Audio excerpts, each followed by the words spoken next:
Iran attackers destroyed. Is the ceasefire cracking? Starmer loses, Farage gains. Deadly volcano in Indonesia. Greetings, humanity! Let's grok the news, starting with the most important news in the world today. Dateline, Washington, D.C. President Donald Trump says a fragile ceasefire remains in place after U.S. forces destroyed Iranian attackers who fired on American destroyers in the Strait of Hormuz, with ports struck in the exchange. Trump described the Iranian forces as completely destroyed, following what officials called an unprovoked assault on U.S. warships. Despite the clash, the president emphasized that broader negotiations continue and the ceasefire is holding. Tensions, of course, escalated quickly in the vital waterway through which much of the world's oil passes, between 1/5 and 1/4. Iranian vessels reportedly targeted U.S. Navy ships, prompting a sharp American response that included strikes on Iranian positions and port facilities. Trump administration statements highlighted the decisive action while stressing de-escalation efforts remain active.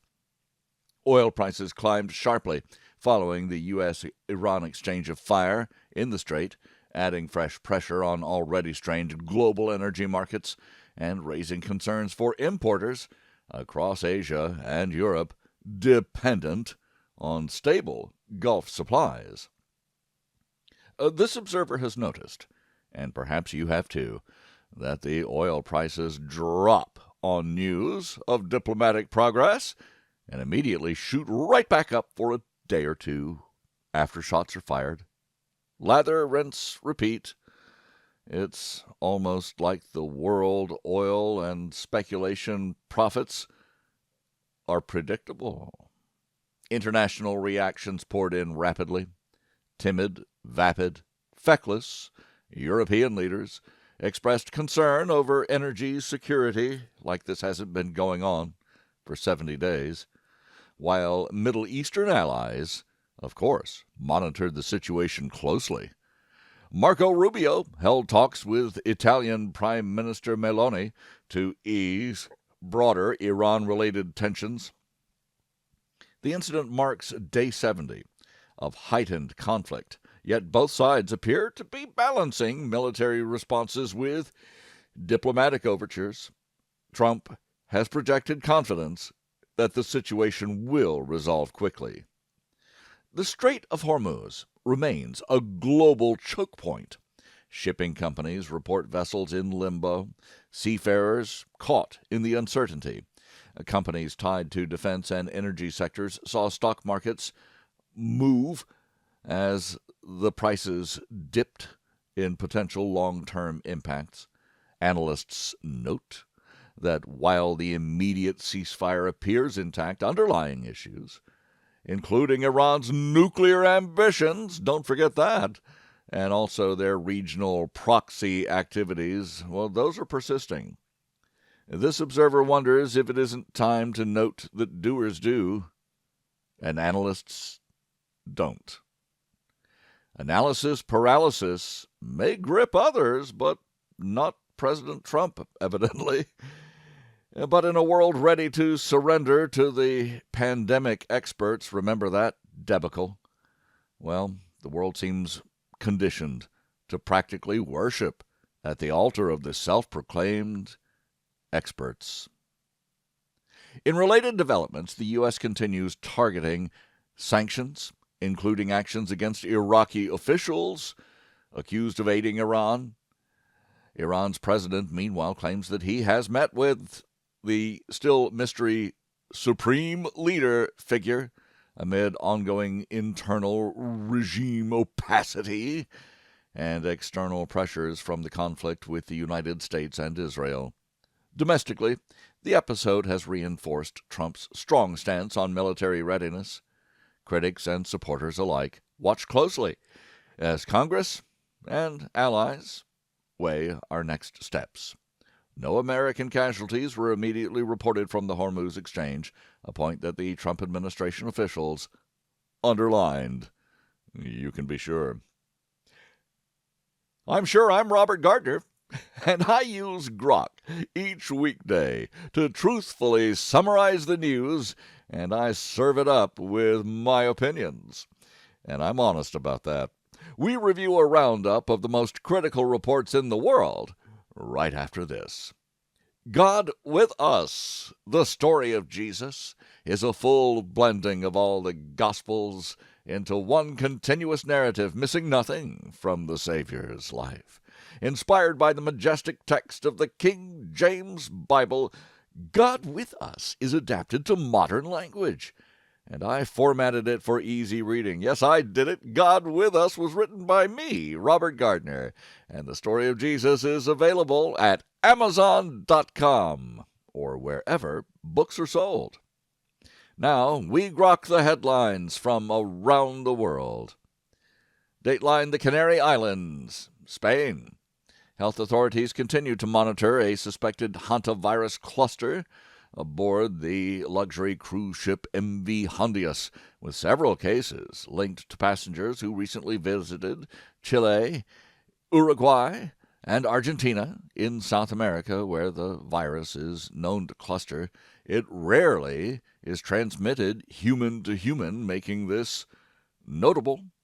The World Health Organization, which the United States has just ditched, has assessed the overall public health risk as low, while the CDC activated a Level 3 emergency response, and multiple countries, including the UK and the US, are tracking these return passengers. Dateline: London. Early results from UK local elections delivered significant losses for Prime Minister Keir Starmer's Labour Party, and notable gains for Nigel Farage's Reform UK, highlighting deeply fragmented British politics and widespread voter discontent over economic and immigration issues. Starmer insisted he would not walk away from leadership. This observer agrees that the unpopular PM should not walk away. He should run.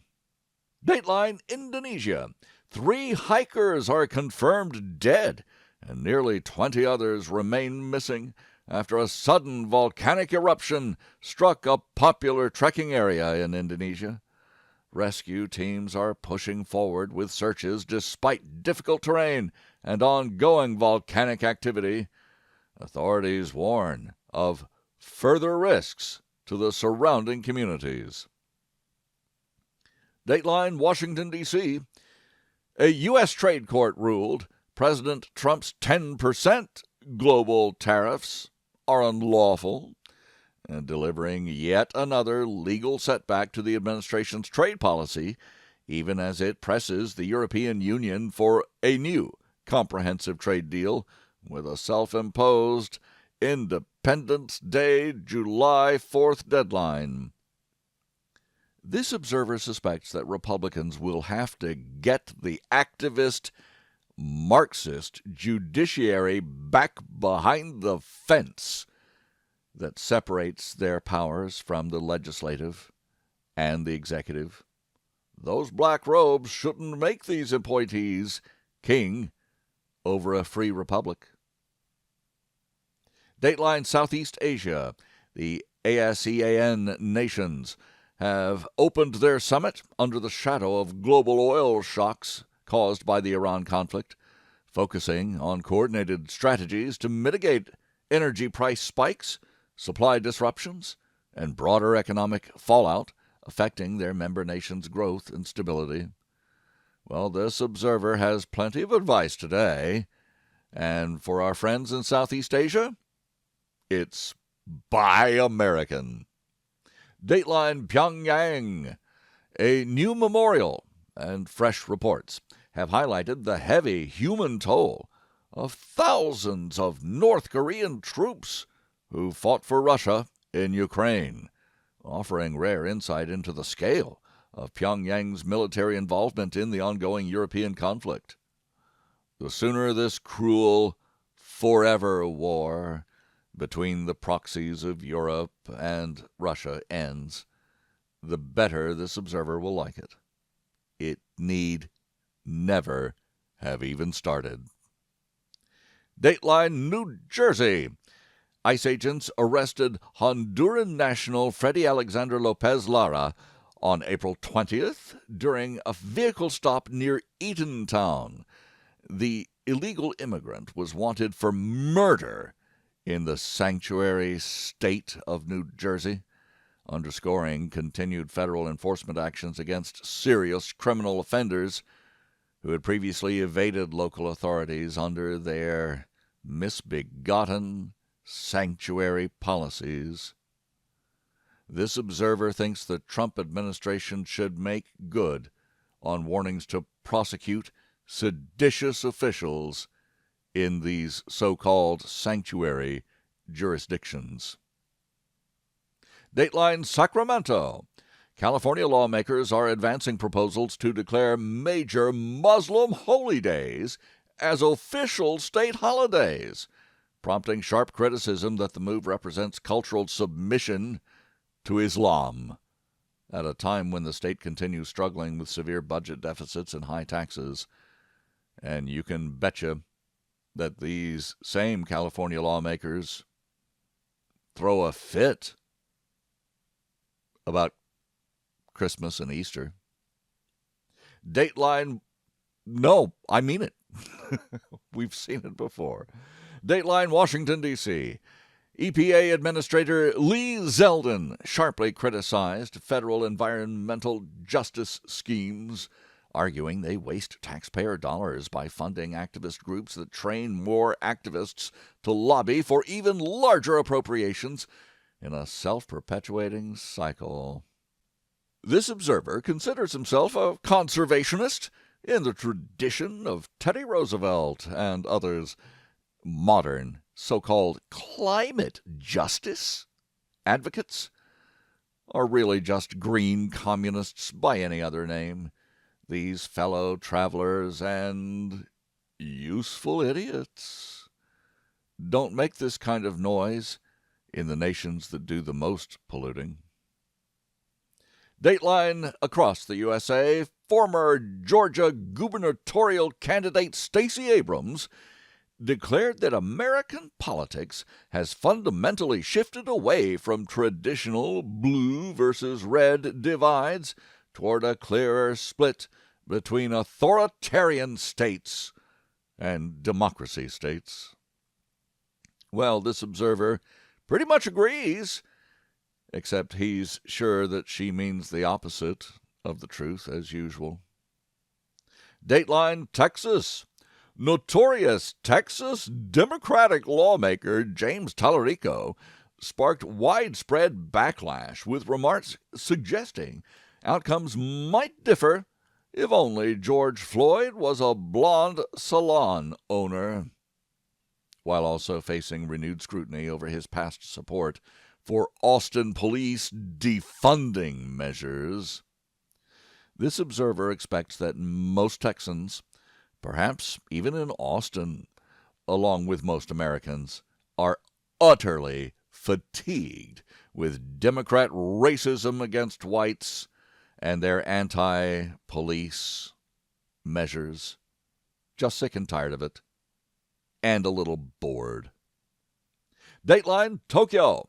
Thousands of protesters took to the streets in Japan against the Prime Minister's push for stronger national defense capabilities, reflecting persistent anti-war sentiments rooted in the country's post-war pacifist constitution and public fears of militarization under the popular Iron Lady.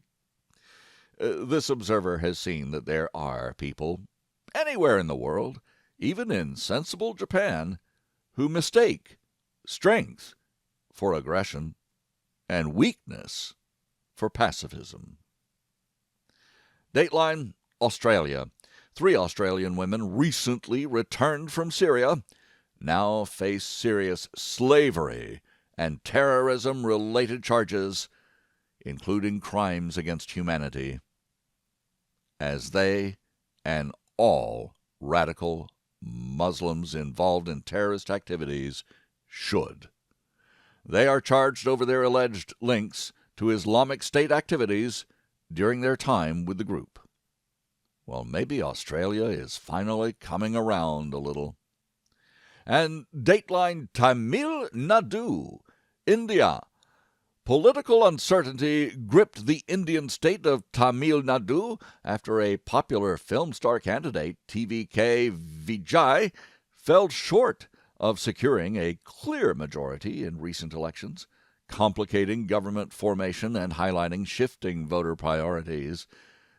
On Wednesday, the superstar called on the state governor, Rajendra Vishwanath Alakar, who refuses to invite Vijay into the government, even though his party now controls a majority of members, needing only 10 more members to form his own government.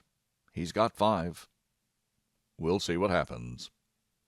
In a nation here that elected an actor as president at least once, we wish the world's largest democracy all the luck in the world. And I thank you for listening. Please join me Monday to once again grok the news. I'm Robert Gardner. Godspeed and God bless.